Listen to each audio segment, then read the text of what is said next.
கர்த்தருடைய பரிசுத்தமான நாம மகிமைப்படுவதாக. ஆசீர்வாதமான ஒரு நல்ல காலை நேரத்திலேயும் அனுதின மன்னா என்கிற வேத தியானத்தினால் இந்த காலை நேரத்திலே உங்களை சந்திப்பதில் மிகுந்த சந்தோஷம். ஆண்டவர் கிருபையாக நமக்கு ஒரு நல்ல புதிய நாளை தந்திருக்கிறார். இந்த நாள் பிப்ரவரி மாதம் 28ஆம் தேதி வெள்ளிக்கிழமை காலை வேளை. இந்த காலை நேரத்திலேயும் யாத்திராகமம் 32ஆம் அதிகாரத்தினுடைய 2வது பகுதியிலிருந்து உங்களோடு கூட கர்த்தருடைய வார்த்தையை பேச ஆசிக்கிறேன். இந்த அதிகாரத்தில் 2வது பகுதியில் முக்கியமான ஒரு காரியம் சொல்லப்படுகிறது. இஸ்ரவேல் ஜனங்கள் கன்றுக்குட்டியை வணங்கினது நிமித்தம் தேவ கோபம் அவர்கள் மேல் மூண்டது. தேவன் அவர்களை அழிக்கும்படி எண்ணம் கொண்ட பொழுது மோசே இஸ்ரவேல் ஜனங்களுக்காக திறப்பில் நிற்கிற ஒரு வார்த்தையை நீங்கள் வாசிக்க முடியும். தேவரீர் அவர்கள் பாவத்தை மன்னித்தருளுவீரானால் மன்னித்தருளும், இல்லை என்றால் என்னுடைய பெயரை ஜீவ புஸ்தகத்திலிருந்து கிறுக்கி போடும் என்று ஆண்டவரிடத்தில் கேட்கிறார். இங்கே சொல்லுகிற ஒரு வார்த்தையை கவனிங்க. ஜீவ புஸ்தகத்திலிருந்து என் பெயரை கிறுக்கும் என்று சொல்லுகிறார். ஜீவ புஸ்தகத்தில் ஒரு மனிதனுடைய பெயர் எழுதப்படுவது எத்தனை பெரிய பாக்கியம் தெரியுமா?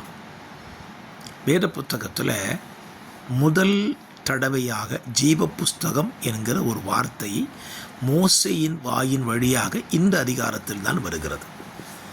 இதற்கு பின்பதாக வெளிப்படுத்தலிலே ஆண்டவர் யோவானுக்கு இந்த ஜீவ புஸ்தகத்தை குறித்து சொல்லுகிறார். ஜீவ புஸ்தகத்தில் பெயர் எழுதப்பட்டவனாக காணப்படாதவன் எவனோ அவன் அக்கினி கடலிலே தள்ளப்படுவான் என்றும் வேதத்திலே சொல்லப்பட்டிருக்கிறது. அப்படியானால் ஜீவ புஸ்தகத்தில் பெயர் எழுதப்படுவது எத்தனை பெரிய பாக்கியம்! இந்த ஜீவ புஸ்தகத்தில் பெயர் எழுதுதல் என்பது யாருக்கு கிடைக்கிற ஆசீர்வாதம், யாருக்கு அந்த பாக்கியம் என்று சொன்னால், நீங்கள் பழைய ஏற்பாட்டில் படிச்சீங்கன்னா மோசே அவனுடைய பெயர் ஜீவ புஸ்தகத்தில் இருக்கிறதாக சொல்லுகிறான். அப்படியானால் இவனுடைய பெயர் எப்பொழுது ஜீவ புஸ்தகத்தில் எழுதப்பட்டிருக்கும்? அவன் பிறந்த பொழுதோ, அவன் ஊழியத்திற்கு தேவனால் அழைக்கப்பட்ட பொழுதா? நமக்கு அதற்கான பைபிள் சார்ந்த வேத வசனங்கள் இல்லை. ஆனால் புதிய ஏற்பாட்டில் நம்முடைய பெயரை தேவன் ஜீவ புஸ்தகத்தில் எப்பொழுது எழுதுவார் என்கிற ஒரு பரவலான வார்த்தை இருக்கிறது. பாருங்கள், நாம் எப்பொழுது ஆண்டவராகிய இயேசு கிறிஸ்துவை சொந்த இரட்சகராக ஏற்றுக்கொள்ளுகிறோமோ, பாவ மன்னிப்புக்கென்று எப்பொழுது நாம் ஞானஸ்நானம் பெறுகிறோமோ, அப்பொழுது நம்முடைய பெயரை தேவன் ஜீவ புஸ்தகத்தில் எழுதுகிறார் என்கிற ஒரு சத்தியத்தை நாம் எல்லாரும் கேள்விப்பட்டிருப்போம். ஸ்தோத்திரம். இதற்கு வேதத்தில் ஆதாரம் இருக்கிறதா என்று கேட்கலாம். ஞானஸ்நானம் எடுத்த பொழுது இவர் பெயர் ஜீவ புஸ்தகத்தில் எழுதப்பட்டது என்கிற ஆதாரம் இருக்கிறதா என்று கேட்கலாம். நான் வேறொரு உதாரணத்தை சொல்லுவேன். ஆண்டவராக இயேசு கிறிஸ்து ஞானஸ்நானம் பெற்று கரையேறின பொழுது பிதாவினிடத்தில் ஒரு சத்தம் வந்தது, இவர் என்னுடைய நேசகுமாரன் என்கிற ஒரு சத்தம் வந்தது. அப்படியானால் ஞானஸ்நானம் எடுக்கும் பொழுது உங்கள் பெயரும் ஜீவ புஸ்தகத்தில் எழுதப்படலாம் என்பதும் அந்த வசனத்தின் அடிப்படையில் சொல்லுகிறேன். சரி, எப்படி இருந்தாலும் ஜீவ புஸ்தகத்தில் உங்கள் பேர் இருக்கணுங்கிறதுல நீங்கள் கருத்துள்ளவர்களாக இருக்க வேண்டும். மோசே பாருங்க சொல்கிறான், ஜீவ புஸ்தகத்திலேருந்தே என் பேரை வேணால் கிரிக்கிறீங்க, ஆனால் உங்கள் ஜனத்தை நீங்கள் அழிக்கக்கூடாதுன்னு சொல்கிறான். நீங்கள் அந்த பகுதிக்கு படிச்சிங்கன்னா, ஜீவ புஸ்தகத்திலிருந்து மோசையின் பேர் கிறுக்கப்பட்டால் மோசே செல்லக்கூடிய இடம் நரகம். வெளிப்படுத்தல் 20ஆம் அதிகாரம் கடைசி வசனத்தின்படி அவன் அக்கினி கந்தகம் எரிகிற கடலிலே பங்கடையக்கூடியவன். அப்போ மோசே தேவ ஜனம் அழியாமல் இருப்பதற்காக தான் வேண்டுமானால் அக்கினியும் கந்தகம் எரிகிற கடலுக்கு போகிறேன் என்று சொல்லுகிறான். உங்கள் நிலைமை என் நிலைமை யோசித்துப்பாங்க. நம்ம அப்படி சொல்லுவோமா? யாரோ ஒருத்தன் காப்பாற்றப்படுவதற்காக நான் நரகத்துக்கு போகிறேன் என்று சொல்லுவோமா? நாம் நரகம் வேண்டாம் என்று சொல்லிதானே ஆண்டவரை ஏற்றுக்கொண்டிருக்கிறோம். இன்னொருவருக்காக நான் நரகம் செல்கிறேன் என்று சொன்னால் அது ஏற்கப்படுமா? அப்படி சொல்ல முடியுமா நம்மளால்? சொல்லவோ தான் செய்வோமா? கண்டிப்பாக சொல்ல மாட்டோம்.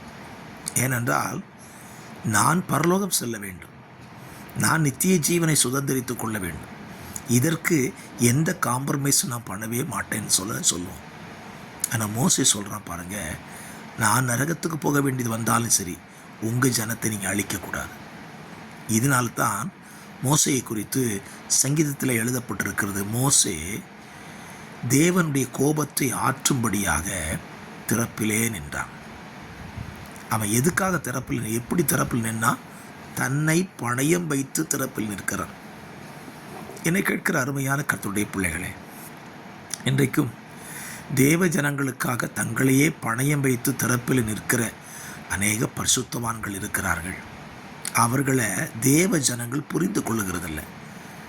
ஸ்தோத்திரம். நீங்கள் காக்கப்படணும், உங்கள் குடும்பம் காக்கப்படணும், தேவனால் நீங்கள் அழிஞ்சு போயிடக்கூடாது, உங்கள் குடும்பம் அழிஞ்சிடக்கூடாதுன்னு சொல்லி உங்கள் திருச்சபையின் போதகர் உங்களுக்காக திறப்பில் நிற்கிறதை நீங்கள் புரிந்து கொள்ளாமலே இருக்கிறீர்கள். மோசேயை இஸ்ரவேல் ஜனங்கள் சரியாக புரிஞ்சுக்கிடலை. இஸ்ரவேல் ஜனங்கள் அழியக்கூடாது என்பது தான் மோசையினுடைய ஜெபம். அவன் கேட்குறான், நீங்கள் இப்படிலாம் அழிச்சிட்டு இருந்தீங்கன்னா எகிப்தியர் கேள்விப்பட்டால் என்ன நினைப்பார்கள் ஆண்டவரே? எப்படி அவங்கள தப்பாக நினைக்க மாட்டாங்களா? நீங்கள் அவங்கள வெளியே கொண்டு வந்து அழிச்சிட்டேன்னு சொல்லுவாங்களேன்னு கேட்குறான். அப்படி திறப்பில் நின்ற ஒரு மோசேயை இஸ்ரவேல் ஜனங்கள் படுத்தாத பாடெல்லாம் படுத்திட்டாங்க. இன்றைக்கும் அநேக ஊழியர்களுடைய வாழ்க்கை இப்படி தான் போய்கொண்டிருக்கிறது. சபைக்கு வருகிற ஜனங்களுக்காக தேவ சமூகத்தில் உத்தரவாதம் பண்ணி ஜெபிக்கிறாங்க. ஆண்டவரே, அந்த குடும்பம் அழிஞ்சிடக்கூடாது, அந்த குடும்பம் கெட்டு போயிடக்கூடாது, அந்த குடும்பம் சத்துருவினால் பிடிக்கப்படக்கூடாது, தேவனால் தண்டிக்கப்பட்டுறக்கூடாதுன்னு சொல்லி உத்தரவாதம் பண்ணி ஜெபிக்கிற ஊழியர்களை அந்த ஜனங்கள் படுத்துகிற பாடு கொஞ்சம் நஞ்சம் இல்லை. அந்த கூட்டத்தில் நீங்கள் இருக்கக்கூடாதுங்கிறதுக்காக இந்த காலவெளியில் சொல்லுகிறேன்.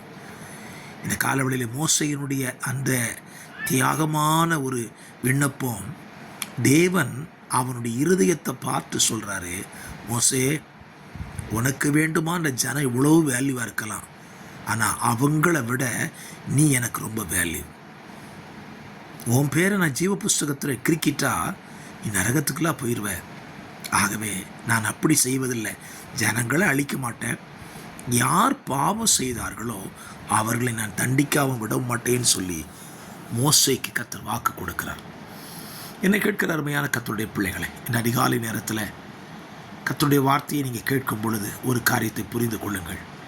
உங்களுக்காக திறப்பில் நின்று கொண்டிருக்கிற ஒரு பரலோக தேவன், உங்களுக்காய் ஜீவனை கொடுத்த இயேசு கிறிஸ்து இன்றைக்கு பிதாவின் சமூகத்தில் நின்று திறப்பில் நின்று ஜெபித்து கொண்டே இருக்கிறார். நீங்கள் அழிஞ்சிடக்கூடாது, நீங்கள் கெட்டு போயிடக்கூடாது, நீங்கள் நரகம் போயிடக்கூடாதுன்னு சொல்லி திறப்பில் நின்று கொண்டே இருக்கிறார். அவர் திறப்பில் நிற்கிறதுனால தான் நாம் இன்றைக்கு ஜீவித்து கொண்டிருக்கிறோம். ஆகவே இந்த திறப்பில் நிற்கிற நம்முடைய தேவனுடைய அன்பை புரிந்து கொண்டு அவர் பட்சமாக அவருடைய வழிகளுக்கு அவருடைய பாதைகளுக்கு நீங்கள் திரும்பி வருவீர்களானால் உண்மையிலேயே திறப்பில் நிற்கிற தேவன் மிகுந்த சந்தோஷப்படுவார். மோசே அன்றைக்கு திறப்பில் நின்றதுனால இஸ்ரவேல் ஜனங்கள் காக்கப்பட்டார்கள். மோசேக்கும் ஒரு பெரிய சந்தோஷம், தேவன் தம்முடைய கோபத்தை மாற்றிக்கொண்டாரே என்று சொல்லி.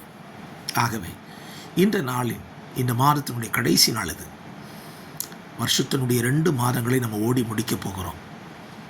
அடுத்த மாதம் துவங்குறதுக்கு முன்னால் உங்களுக்காக திறப்பில் நிற்கிறவர்களை நீங்கள் வேதனைப்படுத்தாமல் துக்கப்படுத்தாமல் அவர்களை சந்தோஷப்படுத்தும்படி அவருடைய திறப்பில் நிற்கிறதை புரிந்து கொண்டு அவர்களுக்கு ஆதரவாக அவர்களுக்கு உறுதுணையாக இருப்பீர்களானால் கர்த்தர் நிச்சயமாக உங்களை ஆசீர்வதிப்பார். பரலோக தேவன் உங்களுக்காக திறப்பில் நிற்கிறார் அல்லவா? அந்த அன்பை புரிந்து கொள்ளுங்கள். அவர் வழியில் நடப்பதற்கு உங்களை ஒப்புக் கொடுங்கள். நிச்சயமாய் கர்த்தர் உங்களை வருகிற புதிய மாதத்தில் ஆசீர்வாதமாய் நடத்துவார். ஜெபிக்கலாம். பரிசுத்தமுள்ள நல்ல பிதாவே, இந்த நல்ல காலவேளையை தியானத்திற்காய் தந்த நல்ல வார்த்தைகளுக்காய் ஸ்தோத்திரம். வார்த்தையை கேட்கிற நம்முடைய பிள்ளைகள் தங்களை தாங்களே சோதித்தறிந்து தங்களை திருத்திக் கொள்ள கர்த்தர் அனுக்கிரகம் செய்யுங்க. இரட்சகராம் இயேசுவின் நாமத்தில் தாழ்மையோடு ஜெபிக்கிறேன். ஜெபம் கேளும் நல்ல பிதாவே. ஆமேன், ஆமேன், ஆமேன்.